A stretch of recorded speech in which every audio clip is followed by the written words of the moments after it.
कहा है कि पिता के नाम जमीन थी 1 हेक्टेयर से कम की, इसलिए हमको अधिकार नहीं था। इसके लिए मैं स्पष्टीकरण बता रहा हूँ कि चूंकि हम लोग पति पत्नी है, शादी हो चुकी थी उस समय ही, इसलिए संयुक्त परिवार के उस व्यक्ति को भी पृथक परिवार मान के पट्टे का आवंटन किया जा सकता है। ये बात सर आज मैंने स्पष्टीकरण में आपको बताने की कोशिश की सर। दूसरी बात इन्होंने कहा है सर कि ये जमीन जो थी मध्य प्रदेश शासन नवैयत भूमि का बंटन किया गया है। इन नवैयत भूमि का बंटन का क्या मैंने सर उसके लिए एक मैप फाइल किया है उस कंसर्निंग लैंड का, जिसमें मैंने बताया है कि ये वो जमीन थी जिसका बंटन हो सकता था।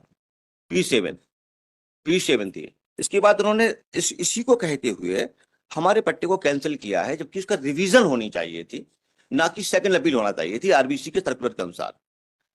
मेरा निवेदन है। अब माइलूट अगर इसके बाद ये लगता है कि वो पट्टे की प्रोसीडिंग जिसको एसटीओ अपने ऑर्डर मुझे नहीं लगता है सर। मैं सक्सेना साहब मैं आपकी बात को समझ रहा हूँ। सक्सेना साहब जी, मेरे में एक वीकनेस है, मैं बहुत सुधारने की कोशिश कर रहा हूँ, अपने आप को नहीं सुधार पा रहा। ऐसा नहीं है सर। हम सुन लीजिए जिस ग्राउंड के ऊपर आपकी पिटीशन खारिज होने वाली है वो ground I am not suppose to tell you in advance, but this is my weakness that if I think that something is going against you then you must get an opportunity to explain. You should not, I will not give you an opportunity to get the matter adjourned on the ground that since I have raised for the first time. That it is a case that I have raised it for the first time, I can understand. Because it was neither here nor there for the first time I am raising this question, therefore you are entitled to seek adjournment.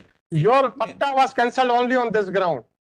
Then I am not supposed to give you any adjournment. मेरा निवेदन है कि पट्टा बाद granted, right sir, भूमिहीन वर्ग ए भूमिहीन वर्ग फाइन सर, स्पष्टीकरण को उन्होंने देखा नहीं है। Right, my submission is that नवैयत भूमि नहीं है, वो मैंने सर में लगाया, कोई रास्ता नहीं निकलता है। Right sir, so far as the patta was granted in due process, तो पेज नंबर 16 देखें लॉर्डशिप। Ji please sir. अधीनस्थ न्यायालय के प्रकरण से 33 जार के न्यायालय का रिकॉर्ड बुलाया गया। अवलोकन से पाया गया कि विधिवत उद्घोषणा का प्रकाशन कराया गया है। ग्राम पंचायत बदी कला के पंचायत भवन में उद्घोषणा की प्रति चस्पा भी की गई है। मेरा निवेदन है कि इस फाइंडिंग को उन्होंने रिवर्स नहीं किया है कमिश्नर साहब ने, और यहाँ पर स्टेट का कोई सर ऑब्जेक्शन भी नहीं है, आपका भी नहीं है, जो ये कह रहे हैं कि साहब ये जो फाइंडिंग्स है जो बियॉन्ड द रिकॉर्ड है। My humble request is that हम सर भूमिहीन व्यक्ति थे, स्पष्टीकरण के आधार पे SC कास्ट को बिलोंग करते थे। 2002 में हमें पट्टा हुआ है, जिसकी 6 साल बाद अपील की गई है 45 दिन की जगह, और सर उसकी अपील को रिवीजन में ही सुन सकते थे आरबीसी के तहत, लेकिन सेकंड अपील को एंटरटेन किया गया। इतना ही कहना है हमारा। The allotment of patta in favor of the petitioner was bad, then whether it was challenged by a person having personal interest in the land or not will become secondary.